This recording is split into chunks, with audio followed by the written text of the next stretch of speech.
In the last video, I talked about these questions, SQL questions that were asked in one of the data analytics interview with booking.com. I have given the entire complete solutions. You can go back and check. By the way, if you haven't followed this channel yet on WhatsApp, you should follow it if you're preparing for jobs because I keep on sharing such questions with solutions on a regular basis. In this video, I'm going to discuss these set of questions 5, 6, 7, 8, 9. All these are related to SQL database, and then we will be getting into guesstimate problems, and we are also going to discuss case study questions. Let's get into question 5. What is question 5? Question 5 is with respect to sharded database, where we keep the data into multiple shards, and it is being asked to answer what kind of challenges might arise when we want to query those sharded database, especially for calculating global metrics like average booking rates. There are various challenges that might come across because the data is spread or kept in different shards, and hence there are complexities like data aggregation.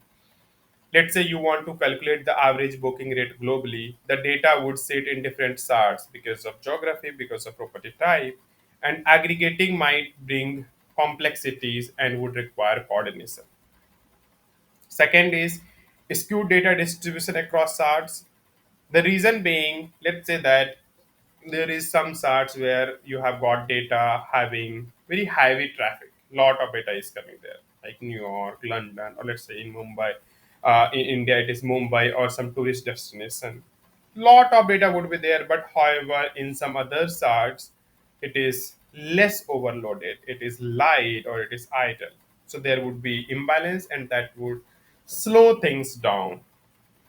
Latency, coordination, and eventual consistency, right? Because let's say that if there is some booking that has happened in Singapore, you are trying to run the query from India, sync might not happen instantly.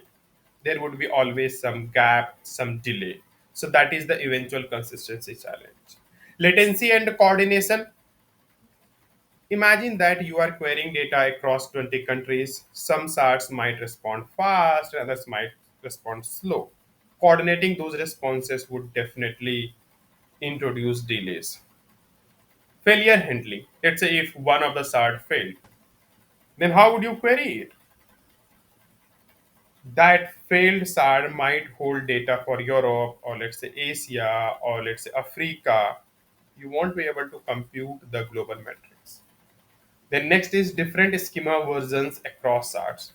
This is very much relevant because it might happen that for a country where you updated the schema and the same schema might not be updated for other countries, and if you try to write some query for global metrics, then it might fail because the schema is not updated across other shards. And data duplication, again this depends on how we do the design, how we do the partitioning. If it isn't, if the partitioning hasn't happened properly, then there might be duplication. So to answer it, like how would you calculate it, those were the challenges, these are the challenges that you need to explain to your interviewer. And then if you need to answer it, then you can answer it somewhat like this, that you would collect the total number of bookings and total number of users or sessions from each chart, and then you will calculate the global average as total bookings divided by total users. So that way you can answer this question. Moving on to the next one. The next question is explain how you would handle booking timestamps originating from different time zones when querying for global daily booking patterns. Again, here the challenge here is with respect to different timestamps. This is another classic data interview question, especially relevant for global platforms like booking.com or something similar. The main idea over here is to make sure that you are comparing apples to apples. Different users book from different time zones like India, Europe, US. So we need to have a consistent reference point, right? So these are the steps that we can follow. The very first thing is that we need to normalize all timestamps to UTC. This will give us standard global view. So let's say if someone in New York books at 10 p.m. and someone in Tokyo books at 10 p.m. Tokyo local time, they are still mapped correctly on the global timeline if we normalize all timestamps to UTC. At the same time, we need to preserve the original local time zone info as well, because we need to have that local behavior analysis, right? So that needs to be done. For instance, when do users in New York and when do users in Tokyo they do the booking? Such kind of analysis would be relevant, and hence we need to preserve the local time zone. Next is handling edge cases. This is very important because timings changes over UTC. We need to be very careful around boundaries. For example, let's say if someone is booking at 11:30 p.m. in California on 1st of July, but he or she is not actually booking on 1st of July. He or she is booking on 2nd of July as per UTC, right? And hence normalization is very important. If we do not normalize properly, the daily totals would be incorrect, it would be skewed. So that has to be kept in mind. And then daylight saving times, right? Because that may save times by an hour. For instance, UK time, it that UK follows DST, daylight saving times. We need to keep that in mind as well. So here are some libraries that you can follow. Moment.js in JavaScript or pytz, etc. in Python can handle such things very well. Okay, the next question is, how would you balance normalization for data integrity and denormalization for query performance? First, understand what is normalization. We use it to eliminate redundancy and ensure consistency. We want to maintain the data integrity. For instance, we store the customer details in a separate table and reference them by ID. Relational database management system, you can recall that, rather than repeating names everywhere. However, on the other hand, denormalization would involve combining related tables, even if it causes duplication. But this is done to improve the query performance, especially in reporting or analytics. But we need to balance these two, right? So in most of the data architectures, we use layered approach. So what you can do is start with a raw or staging layer that's fully normalized. That is fully normalized, consistency is there, no duplication. And here we are ensuring that data is clean and reliable. That is the first step. Second would be we move it to processing layer, right? Here it would be some normalization, partially normalized, and there would be some joins as well. And in the final presentation layer, we are going to denormalize the data. We are going to aggregate the data. We are going to optimize it for faster querying. And this is very much relevant across organizations. People uses it, so you can answer such questions in this fashion. Such setup, if you see it here, these multiple layers would support data integrity as well as performance through denormalization. And once we are done with multiple layers, we can move the data through these layers using either ETL or ELT pipelines, depending on what kind of tools you have. So overall, the goal is to normalize for reliability and denormalize for speed. We can use such structures in the pipeline. That's how you can answer it. Okay, now let's move on to the next question, that is question number 8. If two systems simultaneously update the same booking record, what mechanism would you use in SQL to prevent data conflicts and ensure consistency? Quite common challenge, and we need to follow some approach that I have mentioned it over here. So what you will do is you will use transactions to ensure the atomicity. You would ensure either the whole update happens or none of it, that we do using transactions. And it would also prevent partial or broken updates. Either it would happen completely or there would be a zero. It would be either one or either it would be zero. Nothing in between. Next is you should apply row level locks. You would lock the specific booking row during the update. and other updates must wait until that lock is released. So that is how you would use row level locks. The next one is you can also use optimistic concurrency controls such as version or last updated at. You can add this column, and before every update you should check if the value has changed or not. If it has, reject or retry the update. So basically this way one can avoid overwriting each other's changes and keep the data consistent, and that's how you can answer such questions. Pretty easy, pretty. And the last question of SQL side is explain the scenarios where window function outperform traditional group by clause in SQL. I think this is very common. Window function, join, group by. These are the common interview questions that are asked more or less every time. So you need to be very fluent with this. So here I have given the text. You can go through it. Window functions are ideal when I need to aggregate insights while retaining row level granularity. So basically, if you want to perform row wise, then you would be using window function.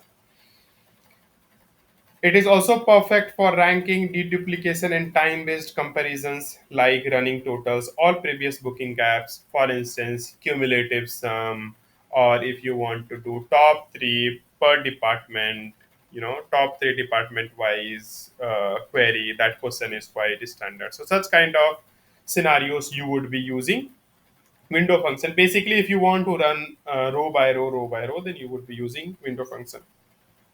However, group by may not be able to do it. Okay, all right. So this is done. I am going to now explain the guesstimate problem. I will tell you the strategy, how you can answer it. I will tell you the approach, how you can answer it. And then we are going to do the same for case study questions as well. So the first question of guesstimate. Estimate the total number of hotel bookings made globally in a day on booking.com. We have to also explain the factors and assumptions that we have used to arrive at the solution or estimate. Please note, in any kind of guesstimate problems, they are not looking for exact numbers, they are looking for the approach. What is your thought process? If you have any queries, you should always ask to your interviewer or whoever is discussing with you, but it can't be pretty much different from the reality. It should be closer to the reality. It can't be exact equal to the reality, but it should be closer. So let's say this is some report that I used. Booking Holdings, again parent of booking.com, Agoda, and Priceline, they reported that 1.1 billion room nights were booked in 2024. Since booking.com is the major chunk among these companies, so I assume that 80% of those bookings are coming from, booking.com. So I just multiplied it 1.1 billion into zero point 0.8 factor, so 880 million. Now, 880 million, that is in a year. So the next step is divide it by 365 to convert it per day. So when we divide, it is going to be 2.41 million. You have to do in your pen and paper. They would expect you to do in pen and paper and tell the step. So you would have to do similar step if such questions comes. And then estimate average stay length. Let's assume that it is 2 nights per booking. This is again assumption. Now converting room nights to number of bookings. So 2.41 that we calculated here, right? And then if we just divide it, then 1.2 million bookings per day. So that is the answer, 1.2 million hotel bookings per day that might be happening at booking.com in a day. So that is the guesstimate. You see, we discussed only the steps. We didn't discuss exact numbers. No one knows it, and in fact, it varies. So it's just the approach. Second guesstimate problem: how many unique users do you think search for flights on Booking.com in a month? Provide a structured approach to your calculation. Before we get into the steps, please note Booking.com is meant for hotel bookings. It is not for flight. However, they do have flight section, search section as well, but primarily it is meant for hotel bookings. I have considered it as India as the population, not global. You might be asked to think globally. For this video, I have considered India as my base. Now, in 2025, in India, there were 800 million internet users. Among those, let's assume that 70% uses smartphones, so basically 560 million. Among those smartphone users, let's assume that 10% are potentially using travel service, so basically that is 56 million. Among those 10%, which is 56 million, only part of them would be using for travel queries for flights. So let's multiply it by 0.15. It need not to be 15% only, it can be less more as well, but this is just an assumption. So I multiply it by 0.15, so 8.4 million. Now, booking.com, as I discussed earlier, flight traffic is not that strong. It is meant for hotel. So let's say that 5% of online flight queries goes through booking.com, because there are other portals as well like Make My Trip, Clear Trip, Flipkart, and many other. Right. So assume that 5% of all the queries goes through booking.com. Right. So we multiply it by 0.05. So it is 420K. And hence 400 to 500K monthly unique user search that might be coming on booking.com to do flight search. Now, unique user search is quite interesting concept here, and you should explore it and learn how unique user is decided in such scenarios. I might cover sometime later. Now let's get into case study. So the first case study is, you notice a sudden drop in conversion rates from search to booking for hotels in a particular city. How would you investigate the root cause and propose solutions? Before we get into solution discussion, just think of your scenario. If you start booking, then you search and you convert to booking, but there might be a lot of times you might be dropping midway. Why do you drop? One important one challenge that always remains there is the payment issue, right? So such challenges comes up, right? And there are many other challenges as well. This is what we are going to discuss. So how you need to discuss is, you need to tell the approach, right? And that's what they are going to look at. So you have to establish the existence and scope of the problem. So you would use week over week, month over month, and city comparisons. And you would confirm that drop is not due to random fluctuations, right? So that has to be done. And then further, you should pinpoint the affected funnel stage, right, where it is dropping. You have to figure that the exact stage where the drop offs has increased.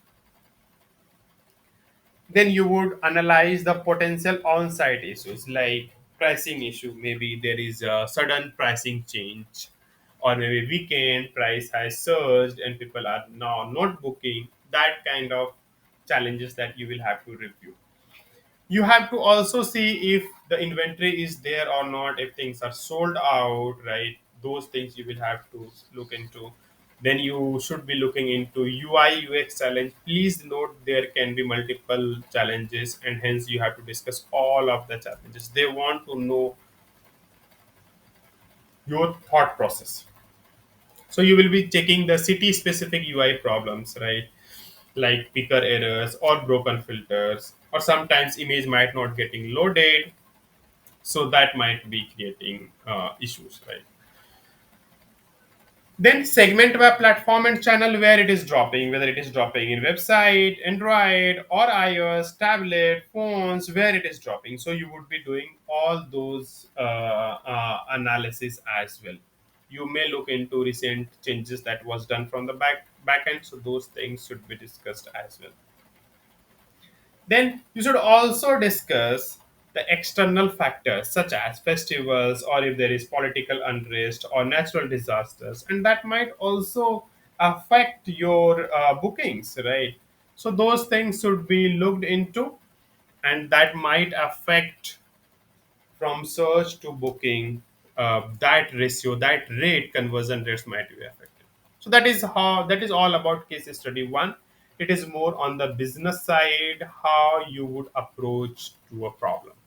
Second is, booking.com is launching a new feature that allows users to book multi-city trips. How would you measure the success of this feature post-launch? Again, this is classic A/B experiment kind of test that you can do. So which is the fifth point, right? You can put multi-city options, you can turn it off, turn it on, and then you can measure it. You can also do, you can check adoption metrics like what is the usage percentage, how many users tried multi-city bookings, right? Whether whether the new or returning customers, who is adopting more, such kind of analysis you should do.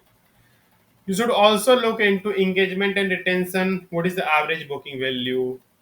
If for single trip it increased, or if someone is doing multi-city trip, whether the average booking value increased or decreased. What is the conversion from search to book? If there is any uplift in total revenue, if multi-city trip was after multi-city trips feature was launched, right? Such kind of cohort analysis you would also do, like metro versus tier 2, mobile versus desktop, new users versus loyal customers, and then you would understand the acceptance, whether they are accepting it or not. So basically you would try to understand the feature acceptance, the its push in revenue, its user acceptance, accessibility, all those things in from every perspective, whether that feature is adding cost or cancellations, that kind of analysis you would do.